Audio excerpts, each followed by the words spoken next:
ಎಲ್ಲರಿಗೂ ನಮಸ್ಕಾರ.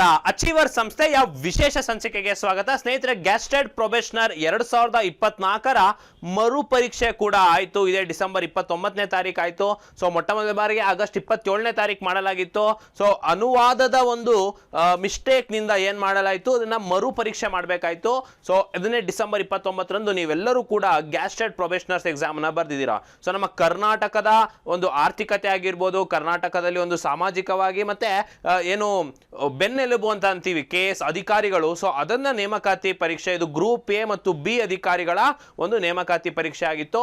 ಸೊ ಹಾಗಾದ್ರೆ ಅಂತಹ ಒಂದು KS ಎಕ್ಸಾಮ್ನ ಹಿಸ್ಟ್ರಿ ಕ್ವಶನ್ಸ್ ಯಾವ ರೀತಿ ಇತ್ತು, ಯಾಕಂತಂದ್ರೆ ನಿಮ್ಗೆ ಅನಾಲಿಸಿಸ್ ಮಾಡಿದ್ರೆ ಸೊ ನಿಮ್ಮ ಒಂದು ಪ್ರಿಪ್ರೇಷನ್ ಮಟ್ಟಿಗೆ ಇತ್ತ ಅದು ಅಂತ ಯಾವ ತರ ಇತ್ತು ಕ್ವಶನ್ಸು, ಎಲ್ಲೆಲ್ಲಿಂದ ಹೆಚ್ಚು ಪ್ರಶ್ನೆಗಳನ್ನ ಕೇಳಲಾಗಿತ್ತು ಅನ್ನೋದನ್ನ ನಾವು ಈ ವಿಡಿಯೋದಲ್ಲಿ ತಿಳ್ಕೊಳ್ತಾ ಹೋಗೋಣ. ಸೊ ಯಾರ್ಯಾರು ಹಿಸ್ಟ್ರಿ ಕ್ವಶನ್ಸ್ನ ಸೊಲ್ಯೂಷನ್ಸ್ನ ನೋಡ್ತಿದ್ದೀರಾ, ಯಾಕಂದ್ರೆ ಕೀ ಉತ್ತರ ಇನ್ನೂ ಲೇಟ್ ಆಗಿಬಿಡ್ತಾರೆ. ಯಾಕಂತಂದ್ರೆ PDO ಎಕ್ಸಾಮ್ ಇಂದನೂ ಕೂಡ ಒಂದು OMR ಸ್ಕ್ಯಾನ್ ಆದ ನಂತರದಲ್ಲಿ ಕೀ ಉತ್ತರವನ್ನು ಬಿಡುವಂತಹ ಒಂದು ಪ್ರೊಸೆಸ್ನ ಮಾಡ್ತೀವಿ ಅಂತ KPSC ಅವರು ಹೇಳಿದ್ದಾರೆ.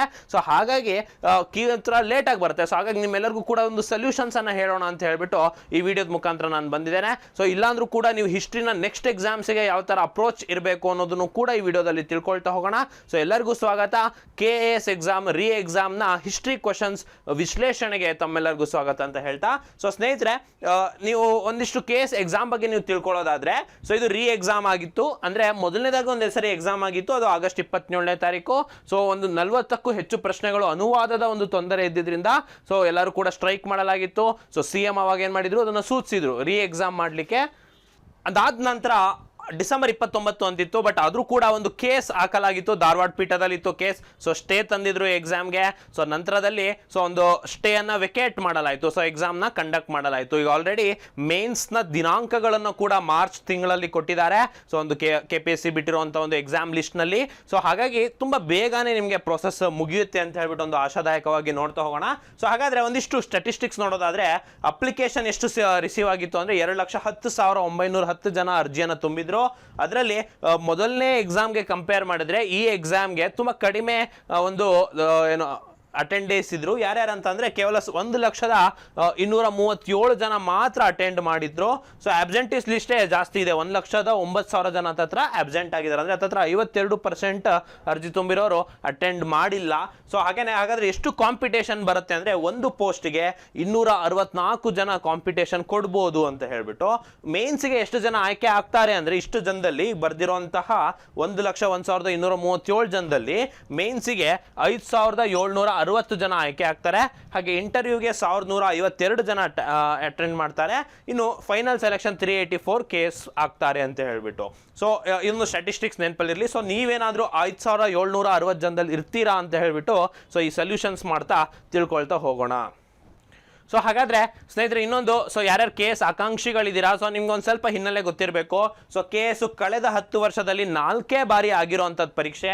ಸೊ 2015ರಲ್ಲಿ 464 ಪೋಸ್ಟ್, 2017ರ ನೇಮಕಾತಿಯಲ್ಲಿ 428 ಪೋಸ್ಟ್, 2020ರಲ್ಲಿ 106 ಪೋಸ್ಟ್, ಹಾಗೆ 2024ರ 384 ಪೋಸ್ಟ್. ಸೊ ಒಟ್ಟಾರೆ ಎಕ್ಸಾಮ್ ಡೇಟ್ಗಳನ್ನು ಕೂಡ ಹಾಕಿದ್ದೇನೆ. ಸೊ ಈ ವರ್ಷ 2 ಬಾರಿ ಎಕ್ಸಾಮ್ ನಡೀತು, ಆಗಸ್ಟ್ 27ಕ್ಕೊಂದು, ಡಿಸೆಂಬರ್ 29ಕ್ಕೊಂದು.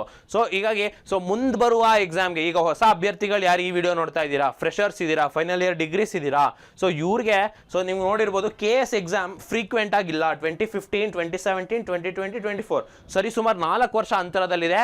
ಬಟ್ ಏನಾಗಿದೆ ಅಂದ್ರೆ, ಹೊಸ ಒಂದು ಪ್ರಸ್ತಾವನೆಯಲ್ಲಿ ಏನ್ ಮಾಡ್ತಿದ್ದಾರೆ ಅಂತಂದ್ರೆ, ಹೊಸ ಒಂದು ಅಧಿಕೃತ ಒಂದು ಸೂಚನೆಯಲ್ಲಿ ಏನ್ ಮಾಡ್ತಾ ಇದ್ದಾರೆ ಅಂತಂದ್ರೆ, UPSC ಮಾದರಿಯಲ್ಲಿ ಪ್ರತಿ ವರ್ಷಕ್ಕೊಮ್ಮೆ ಈ ಗ್ಯಾಸ್ಟೆಡ್ ಪ್ರೊಬೇಷನರಿ ಎಕ್ಸಾಮ್ಸ್ ಅನ್ನ ಮಾಡಬೇಕು ಅನ್ನೋದನ್ನ ಹೇಳ್ತಿದ್ದಾರೆ. ಸೊ ಸದರಿ ಪರೀಕ್ಷೆ ಕೂಡ 1 ವರ್ಷದೊಳಗಡೆ ಆ ನೇಮಕಾತಿ ಪ್ರಕ್ರಿಯೆಯನ್ನು ಮುಗಿಸ್ಬೇಕು ಅನ್ನೋದಕ್ಕೂ ಕೂಡ KPSC ಪ್ರಯತ್ನ ಮಾಡ್ತಾ ಇದೆ. ಸೊ ನಿಮ್ಗೇನಾದ್ರೂ ಪ್ರತಿ ವರ್ಷಕ್ಕೆ ಸಿಗೋದಾದ್ರೆ, ಸೊ ನೀವು ಎಕ್ಸಾಮ್ಗೆ ಅಂತ ಓದ್ಕೊಳ್ಳೋಕೆ ಸ್ಟಾರ್ಟ್ ಮಾಡಿದ್ರೆ ಸೊ ನಿಮ್ಗೆ ಇದು ಬಹಳ ಉಪಯುಕ್ತ ಆಗುತ್ತೆ. ಸೊ KS ಮಾದರಿ ಸ್ವಲ್ಪ ಡಿಫ್ರೆಂಟ್ ಇರ್ತದೆ ನಿಮ್ಗೆ ಬೇರೆ ಎಕ್ಸಾಮ್ಸ್ಗಿಂತ. ಸೊ ಹಾಗಾಗಿ ಅದೇ ಒಂದು ಪ್ಯಾಟ್ರನ್ ನ ಸಮೇತ ನೀವು ಓದ್ಕೊಳ್ತಾ ಹೋಗ್ಬೇಕು. ಸೊ ಮುಂದಿನ ಎಕ್ಸಾಮ್ ಯಾವಾಗ ಬರುತ್ತೆ ಗೊತ್ತಿಲ್ಲ. ಸೊ ಸರಿ 2025ಕ್ಕೆ ಬರಲಿಲ್ಲ ಅಂದ್ರು 2026, 27 ಯಾವಾಗೇ ಕಾಲ್ ಆದ್ರೂ ಕೂಡ ಹೊಸ ಅಭ್ಯರ್ಥಿಗಳು ಏನಿದ್ದೀರಾ, ಸೊ ಅವರು ಈ ಎಕ್ಸಾಮ್ನ ಒಂದು ಹಿನ್ನೆಲೆಯನ್ನು ಇಟ್ಕೊಂಡು ಪ್ರಿಪೇರೇಷನ್ ಅನ್ನ ಮಾಡಿ, ಒಂದು ಐಡಿಯಾನ ಇಟ್ಕೊಂಡು ಪ್ರಿಪರೇಷನ್ ಅನ್ನ ಮಾಡಿ ಅಂತ ಹೇಳ್ತಾ, ಸೊ ಹಾಗಾದ್ರೆ ಈ 2024 ಎಕ್ಸಾಮ್ನ ಪೇಪರ್ ಅನಾಲಿಸಿಸ್ ನೋಡೋದಾದ್ರೆ, ಸೊ ನಿಮಗೆ ಎಲ್ಲ ನಿಮಗೆ ಪೇಪರ್ 1, ಪೇಪರ್ 2 ಪ್ಯಾಟರ್ನ್ ಗೊತ್ತೇ ಇದೆ. ಸೊ ಪೇಪರ್ 1 ಅಲ್ಲಿ 40 ಕ್ವಶನ್ಸ್ ನಿಮಗೆ ಏನು ನ್ಯಾಷನಲ್ ಮತ್ತು ಇಂಟರ್ನ್ಯಾಷನಲ್ ಕರೆಂಟ್ ಅಫೇರ್ಸ್ ಇತ್ತು ಅಂತಂದರೆ 60 ಕ್ವಶನ್ ಹ್ಯುಮ್ಯಾನಿಟೀಸ್ ಇರುತ್ತೆ, ಇದು ಪೇಪರ್ 1ನಲ್ಲಿ. ಇನ್ನು ಪೇಪರ್ 2ಅಲ್ಲಿ ನಿಮಗೆ 40 ಕ್ವಶನ್ ಕರ್ನಾಟಕ ಕರೆಂಟ್ ಅಫೇರ್ಸ್ ಇದ್ದರೆ 30 ಮೆಂಟಲ್ ಅಬಿಲಿಟಿ, 30 ಏನು ಸೈನ್ಸ್ ಆ್ಯಂಡ್ ಟೆಕ್ ಎನ್ವಿರಾನ್ಮೆಂಟ್, ಈ ಥರ ಒಂದು ಮಾದರಿಯನ್ನು ಕೊಟ್ಟಿರ್ತಾರೆ. ಬಟ್ ಇದೇನ ಕೊಡಬೇಕಂತ ಇಲ್ಲ, ಸೊ ಹಾಗಾಗಿ ಸ್ವಲ್ಪ ಹೆಚ್ಚು ಕಮ್ಮಿ ಇರುತ್ತೆ. ಸೊ ಅಲ್ಲಿ ನೀವು ನೋಡ್ಬೋದು ಜಿಯೋಗ್ರಫಿಯಲ್ಲಿ 21 ಪ್ರಶ್ನೆ, ಇತಿಹಾಸದಲ್ಲಿ 15 ಪ್ರಶ್ನೆ, ಪಾಲಿಟಿಯಲ್ಲಿ 16 ಪ್ರಶ್ನೆ, ಕರೆಂಟ್ ಅಫೇರ್ಸ್ನಲ್ಲಿ 21 ಪ್ರಶ್ನೆ, ಹಾಗೆ ಎಕನಾಮಿಕ್ಸ್ನಲ್ಲಿ 20, ಅದು ಎಕನಾಮಿಕ್ಸ್ ಕರೆಂಟ್ ಅಫೇರ್ಸ್ ಎಲ್ಲ ಮಿಕ್ಸ್ ಇದೆ. ಸೊ ಜಿ ಕೆ ಮತ್ತು ಅದರಲ್ಲಿ 2 ಸ್ಕೀಮ್ಸ್ ಮತ್ತು ಅವಾರ್ಡ್ಸ್ಗೆ ಸಂಬಂಧಪಟ್ಟಂಗೆ ಇದು ಪೇಪರ್ 1ನಲ್ಲಿ ಈ ರೀತಿಯಾದಂಥ ವೇಟೇಜನ್ನು ನೀವು ನೋಡ್ಬೋದು.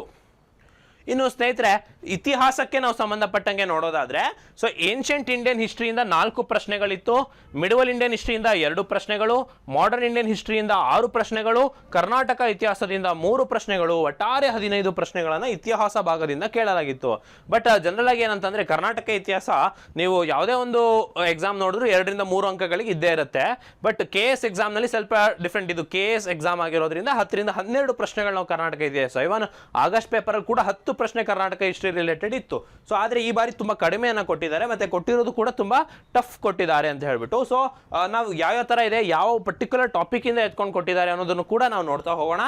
ಸೊ ಇದು ನೋಡಿರ್ಬೋದು ನೀವು, ಹೆಚ್ಚು ಮಾಡರ್ನ್ ಇಂಡಿಯನ್ ಹಿಸ್ಟ್ರಿ ಕ್ವಶನ್ಸ್ ಬಂದಿದ್ದಾವೆ, ಏನ್ಷಂಟ್ ಕೂಡ ಕೇಳಿದ್ದಾರೆ, ಮಿಡವಲ್ ಸ್ವಲ್ಪ ಕಡಿಮೆ, ಮಿಡವಲ್ ಮತ್ತು ಕರ್ನಾಟಕವನ್ನು ಸ್ವಲ್ಪ ಕಡಿಮೆ ಕೇಳಿದ್ದಾರೆ ಅಂತ ಹೇಳ್ಬಿಟ್ಟು ಈ ಒಂದು ಪರ್ಟಿಕ್ಯುಲರ್ ಟೇಬಲ್ನಿಂದ ನಮಗೆ ಅರ್ಥ ಆಗುತ್ತೆ.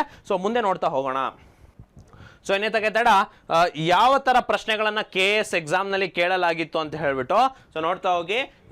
ಸೊ ಮೊದಲನೇ ಕ್ವಶನ್ ನೋಡೋದಾದ್ರೆ, ಮೇಡಮ್ ಬಿಕಾಜಿ ಕಾಮಾಗೆ ಸಂಬಂಧಿಸಿದಂತೆ ಕೆಳಗಿನ ಹೇಳಿಕೆಯನ್ನು ಪರಿಗಣಿಸಿ. ಸೊ ಇಲ್ಲಿ ನೋಡಿ, ಇದು ಮಾಡರ್ನ್ ಇಂಡಿಯನ್ ಹಿಸ್ಟ್ರಿಯಲ್ಲಿ ಒಂದು ಪರ್ಸನಾಲಿಟೀಸ್ ಅಂತ ಹೇಳ್ಬಿಟ್ಟು ಒಂದು ಟಾಪಿಕ್ ಬರುತ್ತೆ. ಸೊ ಅದರಲ್ಲಿ ಒಂದಿಷ್ಟು ಜನ ಪ್ರಮುಖ ವ್ಯಕ್ತಿಗಳಿರ್ತಾರಲ್ವ ಈ ಫ್ರೀಡಮ್ ಮೂವ್ಮೆಂಟ್ ಟೈಮ್ನಲ್ಲಿ, ಅವ್ರ ಬಗ್ಗೆ ಪ್ರಶ್ನೆಯನ್ನು ಕೇಳಲಾಗುತ್ತೆ.